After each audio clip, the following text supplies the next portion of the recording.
Thank you, Amy. Today, March 27th, marks 6 months since Hurricane Helene devastated western North Carolina, and recovery looks different for everyone. Yeah, some are still without power, roads are still being built back. Many homes need shoring up since their land washed away in that immense flooding. I spoke with one man volunteering his time and equipment since day one about the current needs. Grading, excavating, building retaining walls.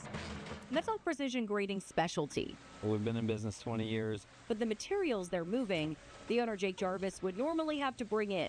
We had to purchase the boulders then. Now they're just laying everywhere. Hurricane Helene washed them up on the shores of homes across western North Carolina. And those big rocks, they weren't there before. This is what Lydia Gongage's home looked like before Helene and after. It's completely devastating. It's like a war zone. We lived in Florida for 40 years, went through many hurricanes, so we know what it looks like. But the mountains is different. Multiple mudslides surrounded their home. Just took out the road. Everything was gone here. And key chunks of land were washed out. Gongage says they weren't getting approved for bank or FEMA loans for what they needed.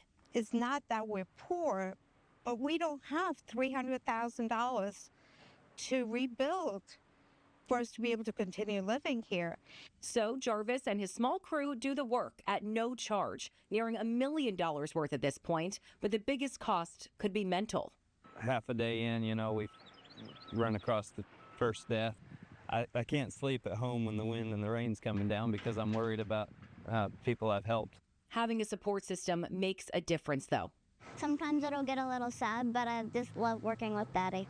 Jarvis's 9-year-old daughter, Maya, is by his side just about every day, and the many families he helps. It was sad, but I got to meet a lot of people, and a lot of them were very sweet. Their impact goes beyond physical repairs. It's hard for me to talk about Jake. It really is. I mean, I can't tell you what he means to us. He's family now. Jarvis says he's just helping neighbors in the best way he knows how and is committed to continuing this work. Because I feel like this is a calling and I'm supposed to be doing this. We're not even close, I mean, we're just scratched the top. And I figure this will probably go on for years. And Jackie, you learn his next focus is to help build small bridges for private homeowners. Yeah, he has a lot of materials that have been donated up in Virginia, and so he says he can start working on those immediately. Many people are still having to hike through the water or around different parts of the land and trees just to get to their homes now 6 months later. Jarvis says he has a waiting list of more than 70 families asking for his help with these projects, and that just grows every day. So you can learn more about precision grading and support their efforts. You can find this story on our website right now, WXII12.com, and to see how you can support this and donate. Mountain communities saw rainfall rates of 2 to 3 inches an hour for an average of 20 inches of rain from September 25th through the 27th. The Yancey County town of Busick got the most, a whopping 30+ inches of rain. To put this more into context, 30 inches on 1 square mile equals more than 520 million gallons of water. Totals like these are believed to have less than a 1 in 1,000 chance of occurring in any given year. That incredible wall of water led to record-breaking flooding. The storm damaged an estimated 6,000 miles of roads. To put that more into perspective, that's about the distance from New York to LA twice. More than 1,000 bridges and culverts were also damaged. It caused 1,400 landslides. Asheville broke its record for 2-day rainfall at just under 10 inches. Almost all of Biltmore Village and the River Arts District were flooded, and the city was isolated with no power or cell service. The French Broad River in Asheville rose to nearly 25 feet, breaking a record from 1901. The almost 20 inches that fell upstream of Chimney Rock led to floodwater that washed away half of the village, along with 50% of the businesses near the Broad River, which crested at its highest point ever. Bridges were completely washed out, cutting off communities. As we approach another hurricane season, the wind, rain, and possible tornadoes from an impending storm will set everyone's nerves on edge. Know that the WXII 12 weather team is here for you, giving you critical forecast information to keep you safe this tropical season. Today marks 5 months since Hurricane Helene swept through the U.S., bringing deadly flooding and devastating several communities, especially in western North Carolina. Now, how the residents recover is still up for debate within communities and the government. In this morning's 12 Investigates, I'm looking into the state and federal response. FEMA has not helped us. Time and time again, We didn't hear from anybody. we have heard the same message from western North Carolina residents I'd like to see more military crews, bigger equipment. and volunteers. There's no government out here. FEMA has abandoned the people out here, basically. They're looking for government assistance to recover from Helene. The storm caused direct damages of $44.4 billion per a January estimate by the North Carolina Office of State Budget and Management, plus $9.4 billion in indirect or induced economic losses, and now $5.8 billion needed for strengthening and mitigation. That totals $59.6 billion. The report estimates just about $4.5 billion taxpayer dollars have been directed to aid western North Carolina communities in the wake of Helene. This includes $1 billion in federal direct assistance and grants and $1.1 billion appropriated by the North Carolina General Assembly. But hundreds of millions of that remain unspent. For example, $3 million allocated toward the federal Rapid Unsheltered Survivor Housing Program. Not a single expenditure as of January to provide emergency shelter, rehousing, or rental assistance. Same for the $10 million appropriated for the State Disaster Supplemental Nutrition Assistance Program, despite having 20,000 people pre-register for food help back in October. And for the more than 400,000 uninsured people in impacted counties that the Division of Mental Health estimates need coordinated care to meet behavioral needs, the balance remains $25 million, no expenditures. Obviously, if you're representing that county, you are a resident there. So tell me about your experience during this storm. Took out a 2-car garage and pushed a surge of about 4 feet of water through my house. I wanted to get the perspective of Dudley Green, who represents District 85 in the North Carolina General Assembly. It's Avery, Mitchell, Yancey, and most of McDowell County. From his experience on the ground and hearing from constituents, they're on the same page about FEMA frustrations. It's hard to get an understanding of what is available and how to go about applying for it. And if you are turned down, why were you turned down? But there was no effort seemingly on FEMA's part to hook those people up with those kind of resources. Green's home is one of more than 175,000 where damages were reported, according to that January report from the state. Not to mention, more than 4,000 people self-reported their homes were destroyed, all just in western North Carolina. Most of the roads that you see built out were built out by volunteers. Nearly 200 roads are also still closed. And seeing the response so far, survivors say they're not feeling optimistic. None of this has been touched, and it will be years before this gets touched. There's anger, there's sadness that our livelihoods are all changing, and not just us, but for everybody. Now, I tried getting answers on why money is not being spent and a timeline for those business owners and families. I contacted the State Treasurer's Office, the Office of State Budget and Management, who put out that report, FEMA's Region 4 leaders who oversee North Carolina, as well as Congresswoman Virginia Foxx, who is now on a new FEMA Oversight Council. None would do an interview. The Treasurer's Office did say this week local governments experienced such loss and damage in Helene, completing the necessary documentation for loans is still difficult for them, and that was compounded, it says, by recent winter storm closures. You can find my previous coverage in western North Carolina and more information for small business owners on our website, WXII12.com. Sarah, thank you. Western North Carolina marking a milestone 9 months to the day after Hurricane Helene caused catastrophic damage to the area. Chimney Rock State Park officially reopened to visitors today. This was a huge celebration when it comes to recovery and rebuilding efforts for Western North Carolina. Governor Josh Stein marking the occasion at Chimney Rock State Park today, along with state and local leaders. After facing a 9-month closure due to damage from Helene, the reopening is a major step in the road to recovery following the storm. Governor Stein announcing the opening of the park goes along with a new tourism campaign in partnership with Visit NC called Western North Carolina, Rediscover the Unforgettable. Today's reopening is a huge achievement. Volunteers and state crews have restored the trails. The Department of Transportation built that awesome temporary bridge and fixed up the road so that we could ride up them.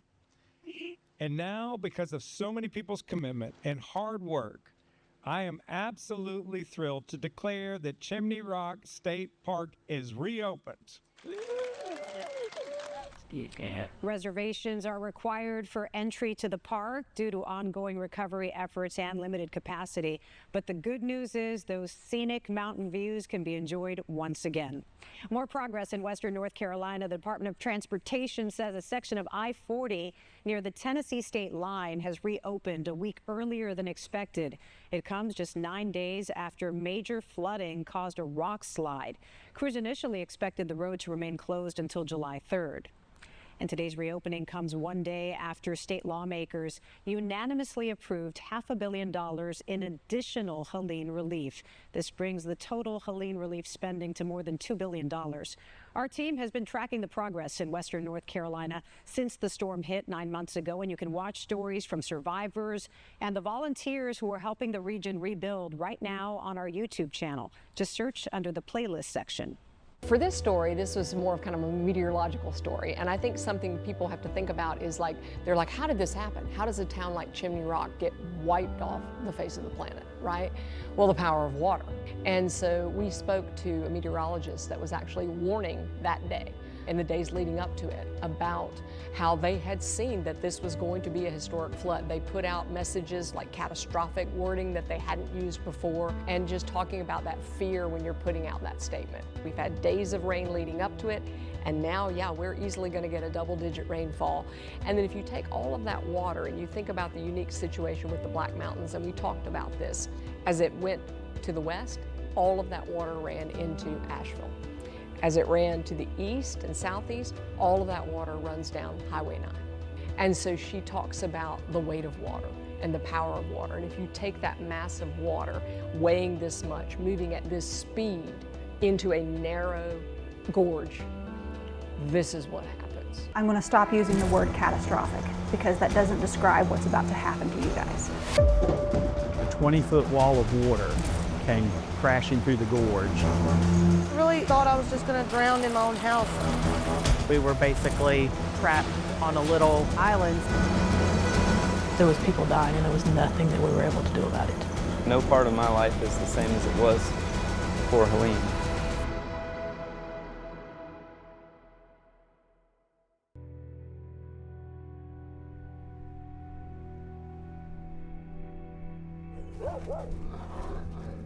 There's more bears. Well, there's no people. I mean, you're talking about 60 homes. That used to be over there. Yeah. And now everybody is somewhere else.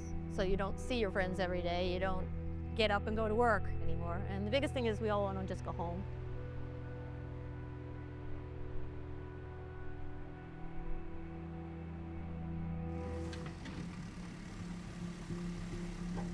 This is western North Carolina as it stands today.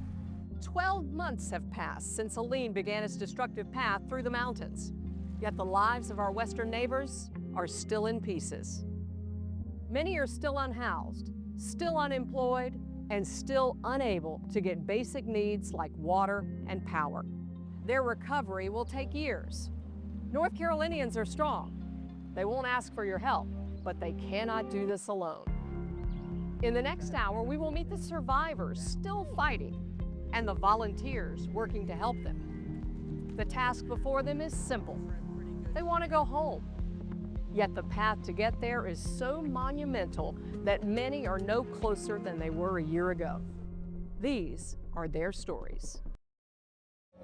Through their strength and their kindness, the folks we've met prove that North Carolina's greatest resource is its people. A long road lies ahead for them to rebuild their homes and their lives. We can help lay the foundation for that journey. On your screen is a QR code that you can scan with your phone. Here and on our website is a list of verified groups that could really use donations and volunteers. Today, you can be a part of the story by giving these folks the tools not just to survive, but to thrive in the world that's emerged after Helene. This week, our state is remembering the worst disaster in history. Saturday marks 1 year since Hurricane Helene hit North Carolina, leaving death and destruction in its wake. 108 people in our state died in the storm. Helene was also the costliest disaster in North Carolina history. It caused about $60 billion in damage, and the worst destruction was in the mountains. Of course, Chief Meteorologist Helene Pope is live in Chimney Rock for us this evening. Lainey, that community suffered so much damage from Helene, and it's been a long road to recovery. Oh, absolutely. In fact, you probably remember just a few days after we saw images coming out of the small village of Chimney Rock, a village of 140 people and a dozen businesses pretty much washed away off of the map. Now here we stand about a year later, first day of fall. Of course, tourism is the big industry here. The leaves you see behind me will be changing soon. You see Chimney Rock, a state park. It is now open. In fact, it opened 9 months after. That was at the end of June. Now what you notice too, though, is that the historic bridge to Chimney Rock State Park behind me is closed, and if you look there behind me, you're going to see that bridge, and you'll notice the banks and just how high the river came. You'll notice too huge boulders that were tumbling down the river. The river was about 100 feet wide at that point, about 500 feet wide now, and these enormous boulders were sparking, I'm told by folks, as they were rolling down the river, that power of water. Now, of course, the Chimney Rock, which has been here 530 million years, that monolith you see behind me, that's about 350 feet high, that still remains. Of course, the heart of this community is broken, but they are rebuilding. We also had landslides and mudslides not far from here in Buncombe County. 43 individuals lost their lives. And we have a story from Craigstown where 11 family members were swept away by a mudslide. In fact, generations of the Craig family that settled there near Fairview. There were 4 homes on this property, and the mud came down the mountain, washed them away. WXII-12's Lindsay Klein spoke with one of the remaining family members, Brian Craig, as he shares about those family members he lost. I can tell you how it was, but if you didn't see it, the words can't describe it. While it's hard to find the words, it's a feeling that Brian Craig still carries with him every day. Day by day. Some days are better than others. The land he's sitting on. There was 4 houses that are no longer here, right here. It's land that's been in his family for generations. Yeah, beautiful grass, nice stream. Spanning at least the last 80 years. When I was a kid, people would start saying Craigtown, and everybody knew where Craigtown was at because, you know, like I said, the majority of the people that lived up here are Craig. The Craigs were a lively bunch. Man, you could go to any house, and it was just like you were at your house. Always welcoming each other into their homes. If you went into the house and didn't eat, they'd get mad at you. That's right. But on the day Helene hit western North Carolina, Craigtown was completely washed away. If I'd have been in the house, I'd be gone too. A massive mudslide demolished it all. You know, it's hard for me to imagine because most of my family was here and I wasn't. You know, it took me a while for me to even find out what had happened because the phone went SOS, no cell service, no power, no nothing. 11 of his immediate family members, including his parents, were tragically killed. And when I walked up on the porch, he had that look in his face, and he said, "You hurt her?" I said, "Nope." That was tough. 11 family members lost, something that would be hard for anyone to fathom. There's no way anybody ever thought this was going to happen here. Not a chance. His parents had lived on this land for more than 5 decades. They lived here for 50 plus years. They're very supportive. Supported me when I was playing sports and supported me when I was coaching. You know, they rarely missed a ball game. They love coming. So much was lost that day, but Brian is able to find at least a little bit of comfort in the tiny things that still remain. Because of so much that was lost, every little bit that's here, you love it, you like it, it comforts you. Because of everything that else that you would like to have is gone, and you don't even know where it's at.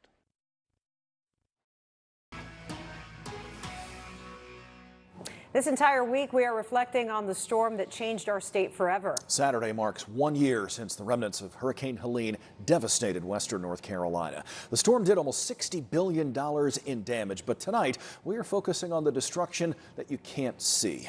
Chief Meteorologist Lainey Pope joins us from the Swannanoa River with the effect Helene had on survivors' mental health. Lainey.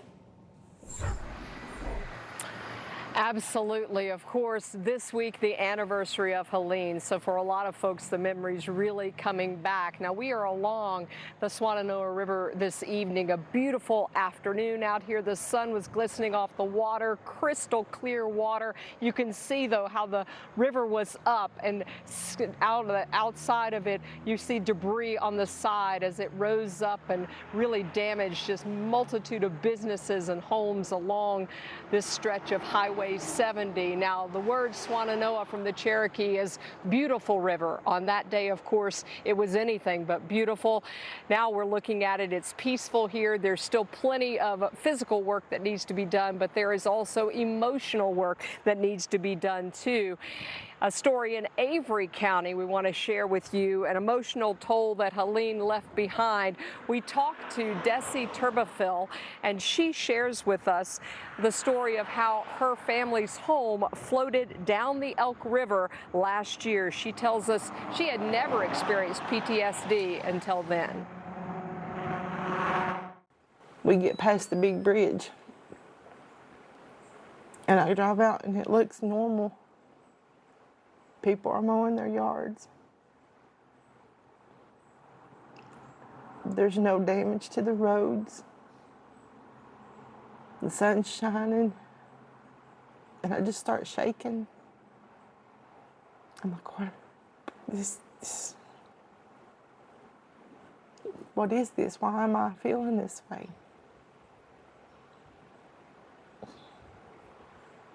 I just had left my home where I still had to carry water, run the generator, wash my clothes outside, and they were mowing their yards. People were going on like nothing had happened.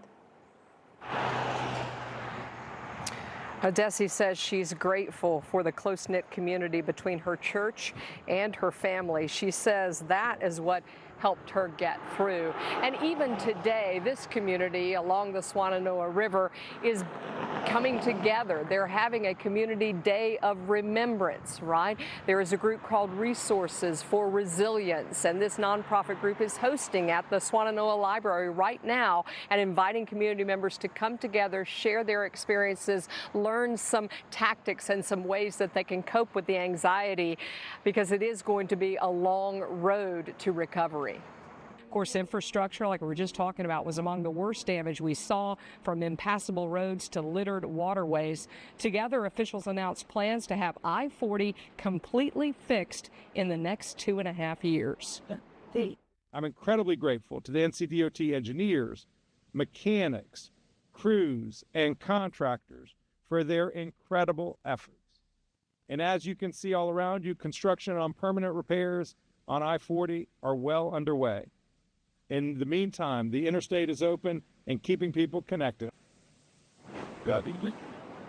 The governor went on to say the people and places of Western North Carolina are unforgettable and reassured they won't be forgotten as recovery moves forward. Now, of course, when Helene tore through our Western North Carolina mountains, we heard lots of stories of devastation, and we heard incredible survival stories like this story. You may remember a Swannanoa mother that had to fight for her life in her home as floodwaters came up. Chris Peterson visited with her 1 year later.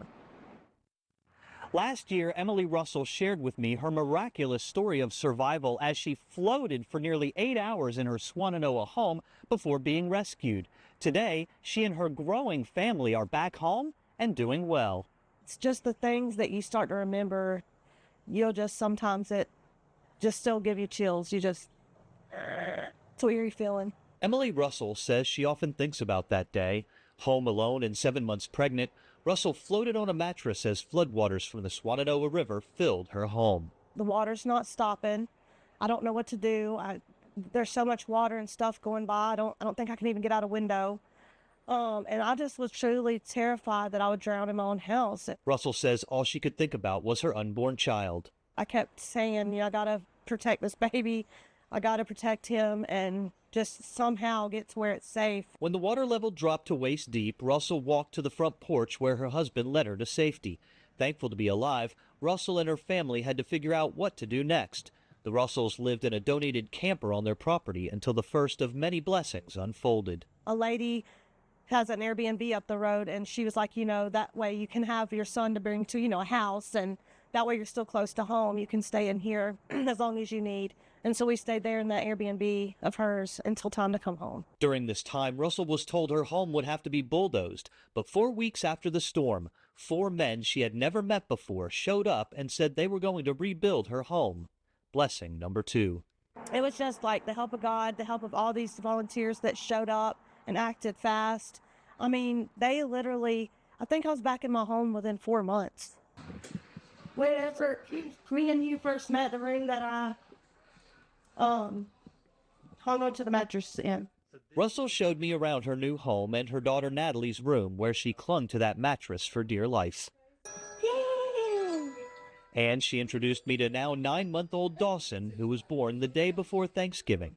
Blessing number 3. Now he's 9 months old, chunky, healthy. I don't even think he has no idea what happened. So that makes it worth it, what I had to go through. Russell is now 2 months pregnant. This time, it's a girl. She's happy to be home and still processing the many blessings she's received throughout the year. For so many people who don't even know us to reach out and praying for us, like all the prayers we received, I'm so thankful for. That's why we're back in our home.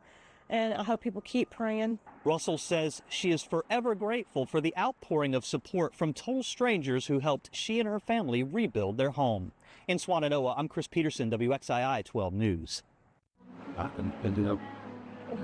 It is stories like these, right, that bring us hope of community and family. And one day Dawson will hear that story. Now, behind me, you can see the Broad River just trickling now in the basin of what was, of course, a raging river last year. Also, Chimney Rock above me, some 300 plus feet, open since June. And that fall foliage will come into bloom here real soon. And folks will be coming back and enjoying the rebirth in that as well.